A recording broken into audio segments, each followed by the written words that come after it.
वृषभ रास. नमस्कार मंडळी, मी ज्योतिष महागुरु डॉक्टर पंकज शास्त्री घेवारे गुरुजी आपल्या सर्वांचं त्र्यंबक राज ज्योतिष या यूट्यूब चॅनलमध्ये मनापासून स्वागत करतो.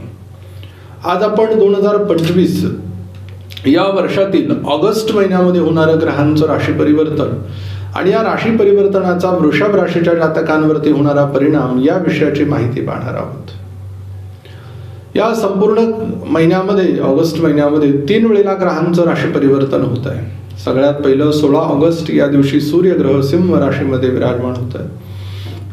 20 ऑगस्ट या दिवशी शुक्र ग्रह कर्क राशीमध्ये विराजमान होत आहे. 30 ऑगस्ट या दिवशी बुध ग्रह सिंह राशीमध्ये विराजमान होत आहे.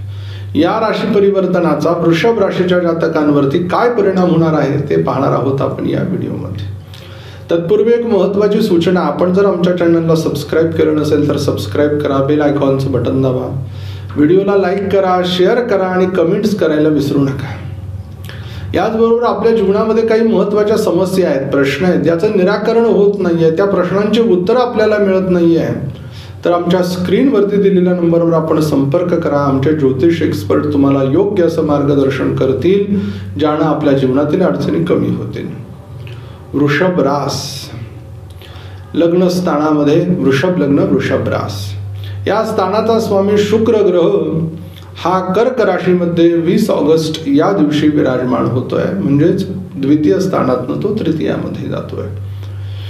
या संपूर्ण महिन्याच्या सुरुवातीला आर्थिक विवंचना कुठली नाहीये, परंतु डोक्यामध्ये फक्त आता सध्याच्या स्थितीला हे एकच विचार चालू आहे की पैशाचं प्रमाण कसं वाढेल, आर्थिक परिस्थिती कशी सुधारेल आणि मी नेमकं काय केलं पाहिजे. आणि ते योग्य पण आहे, तशी ग्रहस्थिती पण तुम्हाला अनुकूल आहे. नवीन व्यवसायाच्या दृष्टीनं काही विचार करताय, भूमिका मांडताय, तर तुम्ही ती अवश्य करा. त्यामध्ये तुमच्यासाठी सुंदर असा मार्ग निर्माण होताना मला दिसतोय. आणि 20 तारखेच्या नंतर सुद्धा शुक्र ग्रह पराक्रमामध्ये जातोय, शौर्याच्या तेजाकडे जातोय. तो म्हणजेच काय, कार्यशक्तीला तुमच्या उच्चतम अशी अवस्था प्राप्त होते. येणाऱ्या अडथळ्यांना अगदी तुम्ही सहज दूर करताय असा अनुभव तुम्हाला या महिन्याच्या आरंभीच येताना दिसणार आहे. द्वितीय स्थानाला धनस्थान म्हटलं गेलेलं आहे. हे कुटुंबाचं, वाणीचं, नेत्राचं स्थान आहे. या स्थानाचा स्वामी बुध ग्रह हा 30 ऑगस्ट या दिवशी सिंह राशीमध्ये विराजमान होतो आहे. तोपर्यंत तो तृतीय स्थानामध्ये विराजमान असणार आहे.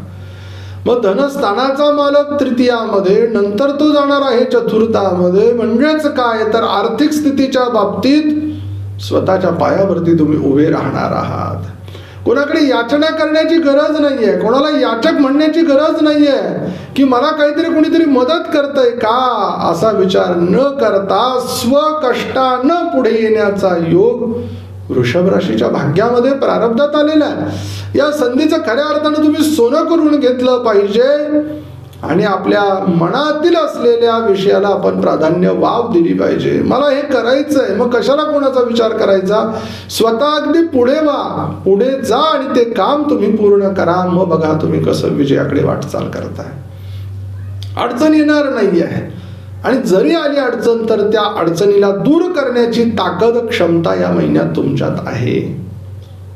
तृतीय स्थानामध्ये शुक्र, बुध, रवी काही कालखंडापर्यंत विराजमान असतील. पराक्रमामध्ये एक घाव अगदी 2 तुकडे.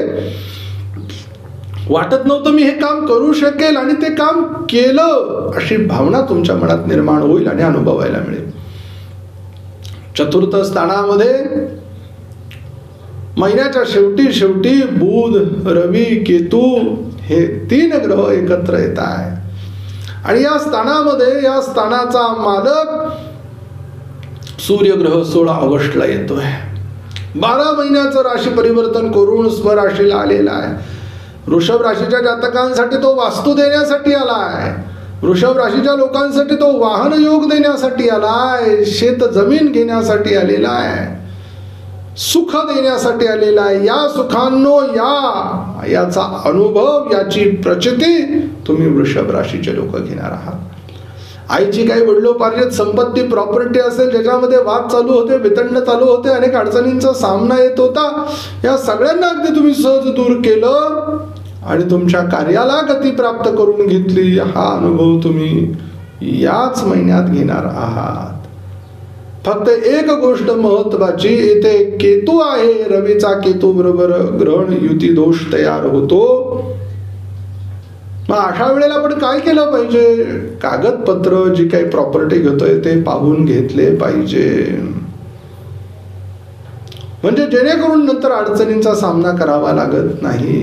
नाही तर मग आपण करतोय आंधळ दळतून कुत्र पिटकात, असं नको बाय. स्वकर्तृत्वाने जातोय, कागदपत्र चांगल्या वकिलांना दाखवून घ्या.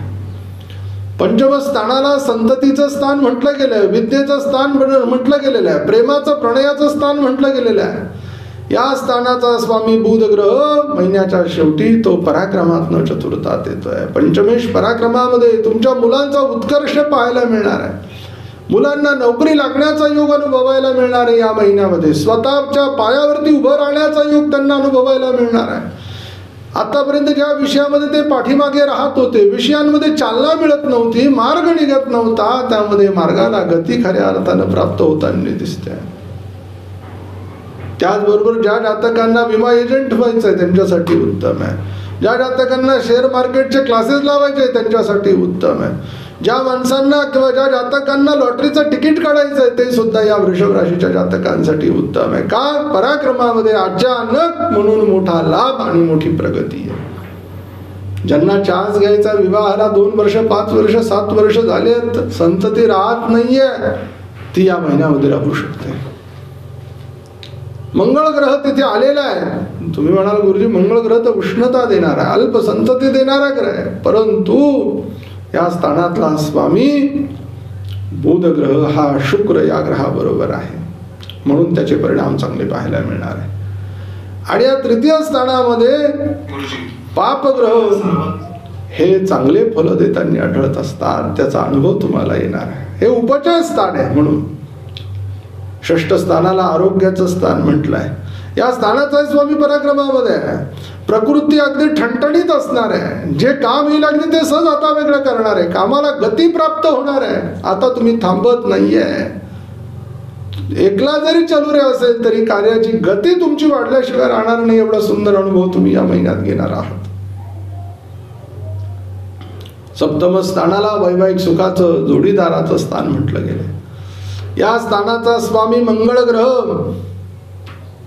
हा पत्रिकेमध्ये पंचम स्थानात आल्या कारणानं प्रेम विवाह योग देतोय. सप्तमेश पंचमामध्ये मनाप्रमाणे मुलीबरोबर विवाह करणे, मनाप्रमाणे मुलाबरोबर विवाह करणे आणि जवळ अति निकटतम व्यक्ती, प्रेमाची व्यक्ती, तिच्या बरोबर व्यवसाय सुरू करणे उत्तम लाभप्रद आहे. पेट्रोल पंप असेल, मसाल्याचा व्यापार असेल किंवा अजून काही शेती उपयोगी वस्तूंची देवाणघेवाण असेल, आयात निर्यात करण्याच्या संदर्भातला असेल, चालेल, पुढे जातो. अष्टम स्थानामध्ये धनुराशी आहे. स्वामी गुरु ग्रह द्वितीय स्थानामध्ये गेलेला आहे. आणि मग अष्टमेश ज्या वेळेला धनस्थानामध्ये जातो तो अचानक मोठं धन प्राप्त देतो, लॉटरी देतो. पूर्वी शेत जमिनीतले काही वादिवाद चालले असेल, त्याचा दावा प्रतिदाव्याचा निकाल आपल्या बाजूने लागतो. दिलेले उसने पैसे परत येणार नाही असं वाटत असताना अचानक ते पैसे परत प्राप्त होतात. स्वकर्तृत्वावर काम करत असताना अचानक मोठी कधी संधी चालून येते, मोठी जबाबदारी आपल्याला मिळते. सुंदर असे योग गुरु महाराजांनी आणलेत. भाग्यस्थानामध्ये मकर रास आहे. या स्थानाचा स्वामी शनी ग्रह हा एकादश स्थानात आहे. गुरुच्या प्राप्तीनं, गुरूंच्या मार्गदर्शनानं सगळ्या सुखांचा लाभ तुम्हाला होतो आहे. विदेशातली प्रवास, परदेशातील प्रवास हे लाभप्रद होत आहे. तिथे व्यवसाय वाढण्याच्या दृष्टीनं, नोकरी करण्याच्या दृष्टीनं जर काही निर्णय असेल तर तो नक्की घ्या, पुढे जाल तुम्ही. दशम स्थानामध्ये कुंभ रास विराजमान आहे. या स्थानाचा स्वामी शनी ग्रह हा एकादश स्थानात आहे. केलेल्या कर्माचा मोठा लाभ तुम्हाला याची देही, याची डोळा अनुभवायला मिळतो आहे. मोठं पद मिळतंय, त्या पदाचं लाभात रूपांतर होतंय. राजकीय असेल, मंत्रीपद असेल, मॅनेजरचं पद असेल, संस्थेचे एखाद्या अध्यक्ष होणं असेल, देवस्थान ट्रस्टवरती निवडून जाणं असेल त्याचबरोबर न्यायालयामध्ये उच्चतम अवस्था प्राप्त होणे, मनासारख्या ठिकाणी लोकांची बदली होणे, काय विचारावं. एकादशामध्ये मीन रास आहे, स्वामी गुरु ग्रह धनस्थानामध्ये, धनाची स्थिती बाकी तुमची विपुल असणार आहे. अगदी चांगलं मनासारखी आहे, अडचण तुम्हाला येत नाहीये, आलेल्या अडचणी सहज दूर होत आहे. व्ययस्थानामध्ये मेष रास विराजमान आहे. स्वामी मंगळ ग्रह हा पंचमात आलेला आहे. आपले मुलं परदेशात शिक्षण घेऊन परत मायदेशी येणं किंवा परदेशात शिकायला जाणं आणि त्यांचा उत्कर्ष तिथून होणं, ही गोष्ट तुम्हाला उत्तम पाहायला मिळेल. वृषभ राशीच्या जातकांसाठी शुभरंग चंदेरी आहे, शुभांक 2 आहे. कुठल्या दिवशी चांगले कामं करावेत? 16 तारीख आहे, 17 आहे, 27 आहे, 28 आहे, 29. अशुभ दिवस कोणते ज्या दिवशी आपल्याला चांगले कामं करायचे नाही? 5 तारीख आहे, 6 तारीख आहे, 11 तारीख आणि 12 तारीख आहे. आपल्याला एक मंत्र देतो, त्यानं पत्रिकेतील अशुभत्व कमी होईल आणि शुभत्व प्राप्त होईल. मंत्र आहे ओम भवाय नमः. लवकर भेटू पुढील व्हिडिओमध्ये. तोपर्यंत सर्वांना नमस्कार.